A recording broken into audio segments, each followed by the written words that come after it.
It's me. It's great to have everyone here. It's very exciting to have Rhonda here, who's been going through some things, and we've missed you. It's great to have Carl back against Dr. Missy McDonald's advice. But anyway, he said he needed to come back, and you know what? We do. We need to celebrate when God answers our prayers. And he surely did with Carl, and he does with all of us. And so it's exciting to see his work. Today's lesson is born to die so that we might live. And it's probably a good thing Zach Burdick didn't come today, because I was going to make Zach do something. And I was going to steal it from Bruce Harbach. But a number of years ago, we were at church camp, and Bruce did one of the better object lessons about the death of Christ that I've ever seen. And he doesn't even remember. He's sitting there with this blank look on his face. But Bruce had a plate full of cookies. And he asked if anybody wanted a cookie. And one of the kids, of course, every hand went up. And he got one of the kids and gave him a cookie. And as he got ready to give it to him, he called on, was it Zach? No, it was one of our guys who was a Harding football player. And told him, he said, okay, come up, give us 10. He drops, does 10 push-ups. And Bruce gave the cookie to the kid. And he says, anybody else want a cookie? And of course, kids are kids. And yeah. And he gave a cookie, but he said, give me 20. Guy pushed out 20 push-ups. Now, it's hot. It's summer. He's starting to sweat a little bit. But Bruce said, anybody else want a cookie? And this one, I think 4 rounds. And now he's really sweating and dying up there. And Bruce now, and I think he did this on purpose, called on a little girl with a big heart. And he said, don't you want a cookie? And she goes, not if he's got to do more push-ups. And the object was, you did nothing to earn your salvation. Christ paid the cross, he paid the price on the cross so that you could be saved. You get the cookie and don't have to do any of the work. And so today we look at the fact that Jesus came down to earth with a mission, one mission. He did a lot of things while he was here. He did a lot of teaching, but he had one mission, and that was to die so that you could live. And growing up, every preacher I've ever heard, right? And we went to a big congregation, and typically big congregations have older preachers. Little bitty congregations have to hire a kid out of college. They can't afford anything else. Big churches hire old guys. And I would hear them say, you just don't know how fast life passes by. So you can walk the Christian walk because life is so short. And at 12 years old, I'm like, yeah, right. You know how long it is till Christmas? You've never lived till you've counted days till Christmas. And now, as I'm the old preacher, your life goes by so fast. I mean, Alice and I were talking the other day about something about in our early part of our marriage, and I'm thinking it feels like yesterday. But that was 40 years ago. Time goes so fast. And so since Jesus came and died for you, surely you can handle 60, 70, 80, 90 years. It's really not that long. And so he came to do God's bidding. The plan that was in place in the Garden of Eden, and knowing that nothing on earth happens by accident, the fact that God created everything with a purpose, we need to be cognizant of the fact that Jesus came for one thing and one thing only: to die for, insert your name here. He came to die for you and me. And he came to die for the person you like the least. He came to die for the worst person he came to die for Adolf Hitler. That's probably one of the worst names we can think of. He came to die for Judas. He came to die for you and for me. Let's start with the reading and then we'll go through this.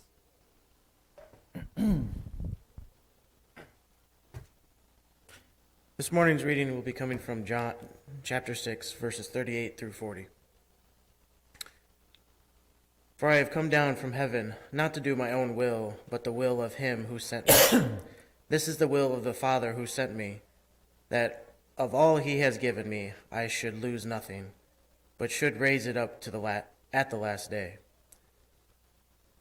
And this is the will of him who sent me, that everything who sees the Son and believes in him may have everlasting life, and I will raise him up at the last day. It's interesting there when you look at verse 39, because he says, it is God's will that I don't lose a single person. Isn't that amazing? I'm messing with the cameraman now. No. See if Brian's paying attention. But God said, I want you to go down there. I want you to die for them. And don't you come back without all of them. Now, God knew not everyone would accept Christ. I mean, it would certainly be easy if we could just say, well, everyone who says, I believe, is going to be saved, because most people in the world would say, well, I believe there's a God. What's that little bumper sticker we see occasionally in town here, coexist? Well, I believe in some sort of God. Not sure what he is, but I believe in something. God said, you still have to believe in me. And you have to come to me in my way. I got a phone call recently, and the phone rings at my house, when I'm not here. And so this person says, I'm kind of broke. Could the church pay my rent, please? I'm behind a few months. I went, well, we're not doing financial assistance at this time, but if you need food. Well, why would I want your food? Well, because that's money you don't have to spend on groceries, and we'll help you. No, and he thought he hung up on me, but he didn't. He started cussing Christians and how mean we were to everybody. And I'm like, well, I made the right choice today. I don't always make the right choice in benevolence, I'll tell you. We've been taken a couple of times, but, but see, here's the thing. He has the choice to be nice. He had the choice to be, God gave us all choices. And although the offer was out there to help him, because he didn't like the way the help was delivered, he wanted nothing to do with it. So, there is only one reason that we may have eternal life. And it encompasses all the benefits and all the pitfalls, but there's only one reason. Jesus came down to earth to pay the penalty for me and you. But my question today kind of goes astray from what you were maybe thinking in your mind. I know, you're sitting there now. Okay, we know where this is going, so it's nap time. That's Bruce's normal thought. But anyway, now, Karen gets so embarrassed by him dozing off, she stayed in the back today. But anyway, no, I'm sorry. I know I can get away with being mean to my friend Bruce. I don't always know I can be mean to everybody else. So I'm careful with most people. But anyway, my question today is, but Lord, if you have any choice in how to do this, any choice at all, why would you choose to die? And I'm not going to worry about saying God said, Jesus said, because they are one. So God, why did you choose to die for me? Why not come on down and choose a different way? Why crucifixion? Why not the electric chair? What was it about this worst of all punishments for their time, the most degrading of all punishments, would you choose that? Why couldn't you have just lived a great, beautiful, wonderful life, healed people, taught people, and kept doing it for this next 2,000 years? Why not? Why do something? Couldn't you have accomplished more on earth by doing good deeds? By doing the things for us we want you to do for us? And don't say you don't want him to do things for you. Why else do you pray? Sure you want from him. You ask for your food. You ask for your jobs. You ask for your health. There's a lot of things we want from him. So God, why didn't you do that for us instead? How many problems could he have solved?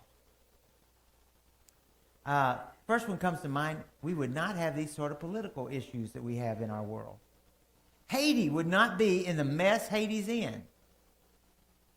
Which, by the way, I've been talking to Luke all week. It's bad.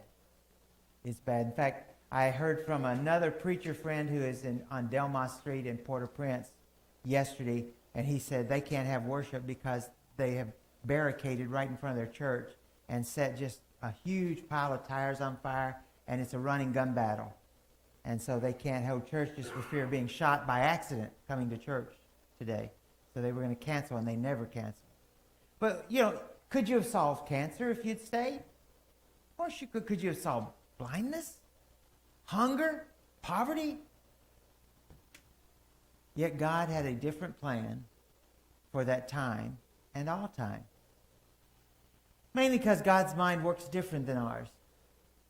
And I think for one reason is we put value on things based on what they cost us. Trying to think of an example, and I'm drawing a blank. I never draw a blank on stories. But, things that cost us. If you get something... Oh, okay, so my brother this year, we talked about this morning, the Geneva Bible. And so my brother, knowing how I love Bibles, a weird habit for a preacher, isn't it? But anyway, I love to collect Bibles. And he sent me an original printing from the first edition Geneva Bible. And I handled it with gloves, It's so old, so fragile.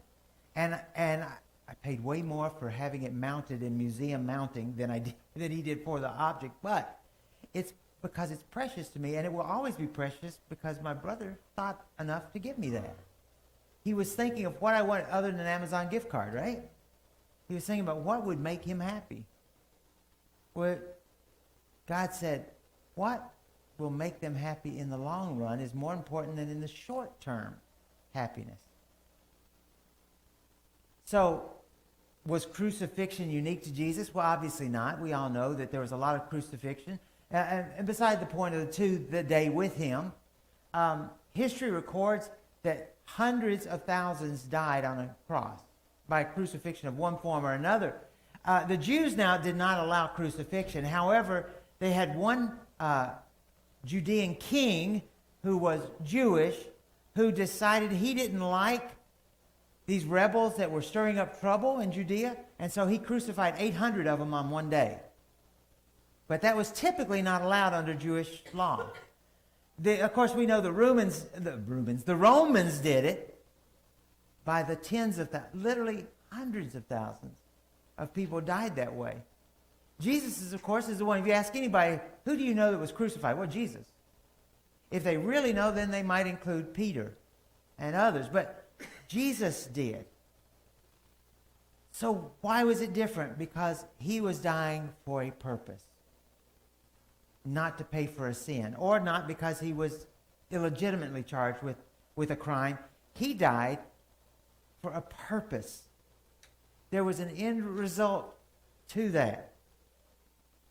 He died in my place.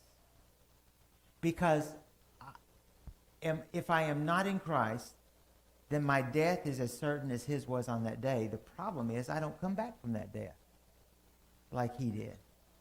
I'll be resurrected. Isn't that cool? We get the same resurrection he did. Probably not in 3 days, but we get it when the time is right.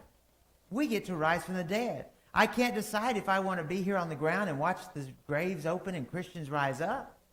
That'd be kind of cool. There's people I would love to see come out of the ground. Or do I want to be one of those that gets to go first and I can look at you and go, I'm first. I beat you. I don't know. What? I just want to be one of them. Jesus was the only sinless person. I didn't say he was the only innocent person to be crucified, but he was the only one that was sinless when it happened. 3 different times Jesus says, expect this to happen. I am going to die. And of course, what's their thought? Well, of course you're going to die. Everybody's going to die. Peter, don't go. Well, that's coming up later. But on their way to Jerusalem, Jesus said to them, we are going to Jerusalem, and the Son of Man will be betrayed by the chief priests and teachers of the law. They will condemn him to death, and they will hand him over to the Gentiles, or the Romans, who will mock him and spit on him. They will flog him, and they will kill him, and 3 days later he will rise. Now, you can sit back and say, I understood every part of that perfectly. I know what he's saying. It's clear as a bell. Not if you'd never experienced it before. Because it's hard to understand the things you've never experienced. I had to put something together the other day, and it was made in China, and the directions, they hired the worst translator I have ever seen. And even the pictures didn't make sense. I think the pictures were drawn in Chinese. I don't know. But I struggled, and finally I was like, oh, that's what it is. And I got it by just laying the parts out on the floor until they looked like the picture somewhat. And I went, oh, that's how it goes. I still have 4 extra screws, so hopefully the bed doesn't fall apart someday. But anyway, we understand it. But I'm not going to be harsh on his followers to say, what in the world are you talking about? The apostles just didn't get it. John had 3 sayings about it in his, that he'd be lifted up, but he didn't understand it. He hinted about his death in references to the murder of the prophets. In some of the parables, talked about that no prophets would die outside of Israel. And his teachings and the coming suffering of his followers. He kept trying to explain. But what this proves to us is that Jesus knew exactly what was happening when it happened. He understood that. He knew what was coming. It was clearly an important part of the overall message for you and me today. He wanted us to understand. Now, there were instances where Jesus was explaining, and this is where I started to talk about Peter. Peter said, never, Lord, this will not happen to you. I mean, Peter's ready to strap on a sword and say, oh, no, I'll fight him. Don't you love the fact that he was one of the first ones to run and hide when it did happen? In fact, Jesus looked at him and said, get behind me, Satan. That should kind of be a side lesson number 1. This is where you take Peter's advice, and when something is happening and you have a feeling it might not be right, or you know it might not be right, then whether it's a person or an attraction to something, just say, get behind me, Satan. I can withstand this temptation.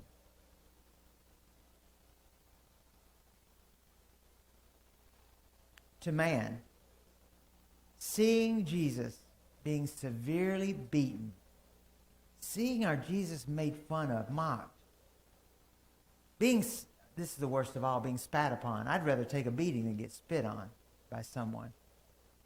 And by people who were outrageously evil. It was something that should never have happened to a good man. And so why, Jesus?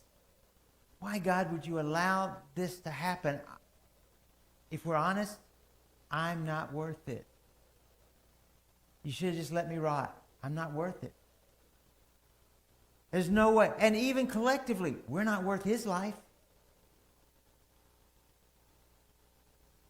Peter, your understanding it or seeing it as a man does not happen in the way that God saw it and that God wants us to understand it. You don't get it. It had to happen because even before his death, the word cross was coming up symbolically. He used it to describe the kind of sacrifice that his followers must be willing to make, right? Take up your cross and follow me. Do you have a cross that you're trying to bear right now?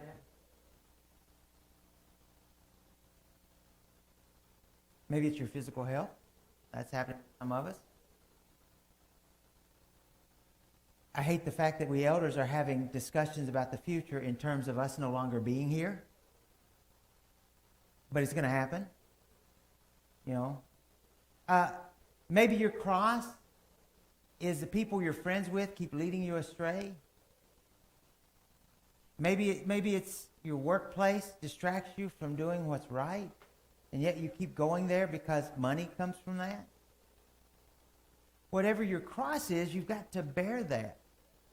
And you've got to make changes so that is not happening any longer. If anyone would come after me. He must deny himself, take up his cross, and follow me. For whoever wants to save his life will lose it. But whoever loses his life for me will find it. So what good would it be for a man if he gains the whole world and yet he loses his own soul? Or what can a man give in exchange for his soul? What is your soul worth on the exchange market? I never go overseas without looking and checking the exchange market. And I don't have enough money that it's huge, but it's enough money that it can make a big difference. So when we were going to England, I looked to see what the pounds were before I got there. I decided to exchange it there. It was cheaper and easier. In Haiti, I told you, I go to street guys in back alleys and exchange money. Not the smartest thing I've ever done, but I do it because I can get a whole lot more money for it. So what would you give in that exchange rate for your soul? I know what God values your soul at. I know what the exchange rate was for him. It was your soul for Jesus. We talk exchange rate, right? You get 1.6 European pounds or British pounds for $1. God says, Jesus' life for your life. That's an even exchange. I don't know how it works that way, but he does. His death, being so violent, was inexplicable to many. It blows my mind that Jesus would have to go such a violent death. Why couldn't they have just put him on the cross and been done with it? No, they had to do all these other things. And it was so that we understood that exchange rate. Death was difficult to fathom in those days. It was the worst way to die. You did not want to do that. And it was used as capital punishment for bad guys, for murderers, for insurrectionists, for slaves, for political prisoners. Still is in Russia. Anyway, high treason. Those are the reasons, not for being a good man that you just didn't agree with. So, his suffering and death was a key part of God's plan for saving you. Both the Jews and the Romans, as we've looked at in the last few weeks, were responsible for this death. They made that call together, not individually. And he allowed it because it fulfilled God's plan. And it brought salvation to sinners. The other week, talking about the plan, I was pouring a concrete pad because the weathermen, boo hiss now, the weathermen said we were going to have a week of 50s and 60s. And I was only doing a small pad, so I paid double the going rate. That's what they do to you when you don't get a lot of concrete. But the last minute I said, you know what, the weather is iffy enough in Illinois, and I paid to have them add a chemical that makes it harden faster. It heats it up. And I thought, that's smart of me. It's worth the investment. So I poured it. Only to find out that the expected 50s and 60s changed to 30s. Rain, possible freezing rain, and that destroys a brand new concrete pad that your tray cracks. So I'm out there and I put a tarp over it and I put heaters under it and all that stuff, and I'm doing all these extra things because I had a plan, and whatever it took to make that plan work and not lose that money, I was going to do. If it meant staying up all night with it. Allison didn't sleep. I slept. Allison didn't sleep because she just saw the house burning down because I had a propane heater going all night outside. Tell me how that would happen, but anyway. I knew the cost, and Jesus knew the cost for you. And he did it because he loved you. And he wanted to bring you salvation. But he also knew there was a resurrection coming that would give you hope. I know, beyond a shadow of a doubt, I will be resurrected someday. If you're a child of God, you know beyond any shadow of a doubt you'll be resurrected. Now, if you're not a child of God, you will be resurrected, but the end result is a lot worse. But I know that I will get to go meet him in the sky. Why? Because he said so. He promised me that. The Jews saw the cross as a terrible instrument of death. And that's what made it almost impossible for the average Jew to look at him and say, he must be Elijah. He must be the Messiah, because that would never happen. Deuteronomy 21:3 said that anyone that died on a tree was cursed by God. So to the Jews it was offensive. Now remember, from his birth on, they found things about him offensive. Where he was born, what he looked like, what kind of man he was, how he taught, how he broke the Sabbath, supposedly. Things like that. But see, it's because, as 1 Corinthians says, to those people, the message that he gave out sounded like foolishness. Not much has changed there. Because the world today looks at much of his message, the sacrifices we make to live this way, the choices we make in our life, they say that's just foolishness. What's the old saying? Eat, drink, and be merry.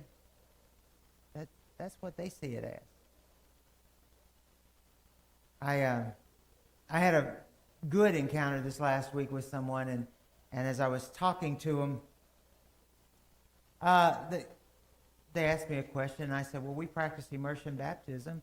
And he said, so do we. Well, that's unusual to hear these days. They go to church here in town, and he said, well, so do we.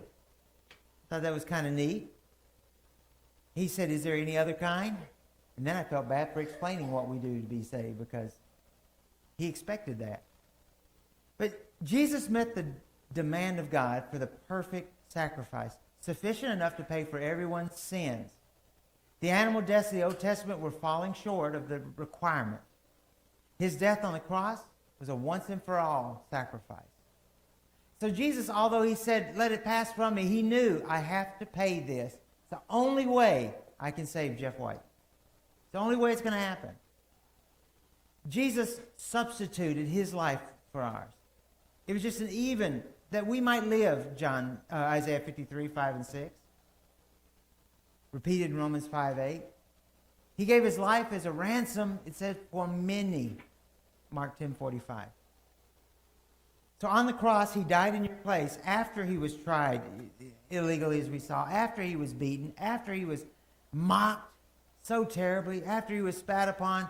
He was crucified as if he deserved to die. And he didn't. It said the Father made Jesus, who knew no sin, to be sin for us. I think in my mind, as I kind of visualize the happenings there, and he cries out that God's forsaken him, it's because he had my sin. And I truly believe, at that moment, God could not be near his son, because my sin stunk so bad he didn't want to be near me. And then you add your sin and the rest of the world's sins. It's hard. But the advantage is we're reconciled back to God through this sacrifice. We're bought back. The price was paid, and in exchange, we get it. Our fellowship with the Father in heaven is restored. Isaiah 59 says, we separated ourselves when we began to sin. But that brings us back into communion with him. We become his children. We've been adopted, heirs to the kingdom.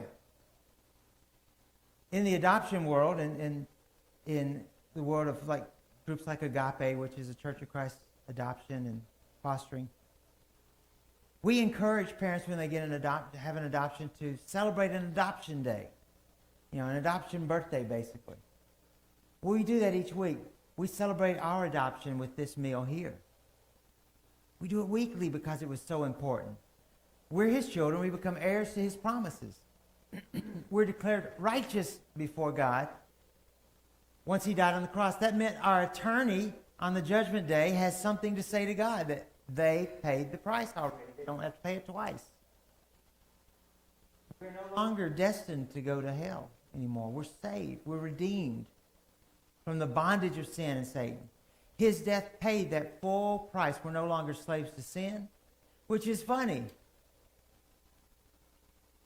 If you were born a slave, would you go back into slavery? Would you, you've been through this horrible, terrible ordeal, would you willingly go back to that?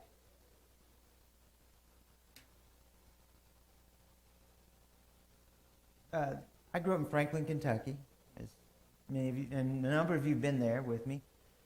There's a house, it's 8-sided, the Octagon House, and it's pretty famous because it was a very well-known, well, not at the time, obviously, but now it's a very well-known stop on the Underground Railroad.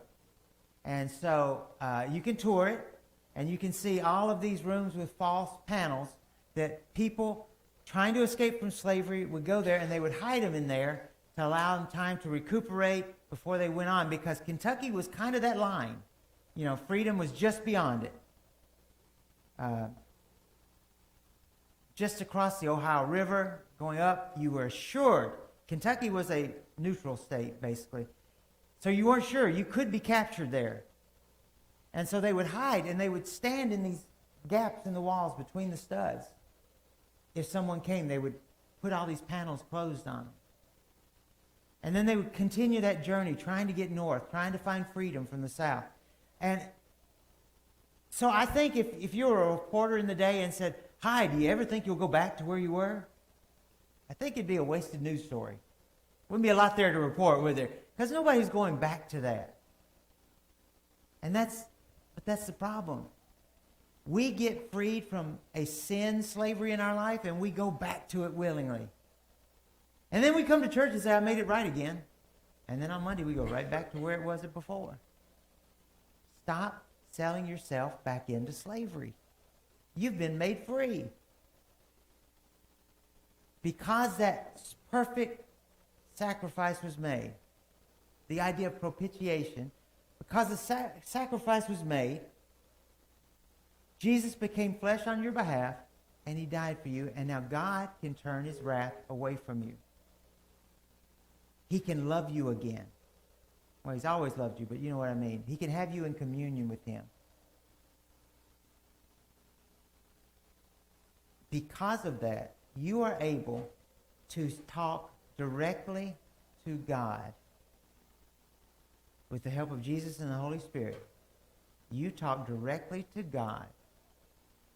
You can't call, I don't know of anybody in here that can do it, but you can't call the President of the United States directly and ask for something. You can't call the governor, and you probably have trouble getting through to our mayor. You know, if you just say, "Hi, I want to complain about something," you're probably not going to get those people. But God says, "Talk to me." As your Father would say, "I want to hear from you," I want to hear from you. I want to know your concern. I want to know your problem. I want to know you. So Christ's death came for the ultimate destruction of Satan. Now, his death did do one great thing, and that is he kind of bound Satan at that point to some extent, but Satan still is roaming. He doesn't have the power he had before the cross, but he still has power, so never forget that. But Jesus talked about his death in terms of being lifted up, not as being torn down, not as being murdered, about lifting up. Jesus knew he would not die by stoning. The Jews tried that. He knew it was crucifixion. He knew, though, that his salvation extended to all people of the world for all time. That's what was happening when he said, "It's finished." Liam, I hope that doesn't mean you want me to lead the song. No.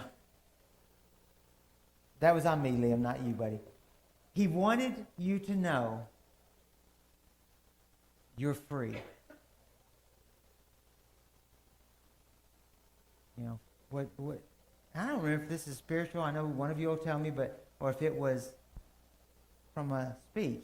All of a sudden, it just came to me, but free again, free again. Thank God Almighty, I'm free again. That's what you should feel every time you look towards the heavens, toward God's, when you pray. It's definitely what you should feel when you come before the table and share in his blood and body. So today, I guess my challenge to you is this. Be grateful for what you got. Is there anything worse than doing something nice for somebody, and then you see an action from them right after that that tells you they really didn't care? Children, oh man. They'll beg you for something and then leave you hanging right after it, right? Dad, if you'll just give me this game. And everything that came with that promise of that game goes away 5 minutes after they've got that game. Who said I'd do my homework? I didn't say that. Well, Jesus, don't just forget all the work that went into your salvation. So this week, the challenge to you is think of ways that you can truly be grateful for the gift. And less the ways I can just go ahead and live my life and disregard the gift. Don't do that. If you have needs today, please come while together we stand and while we sing. Sweet is the song.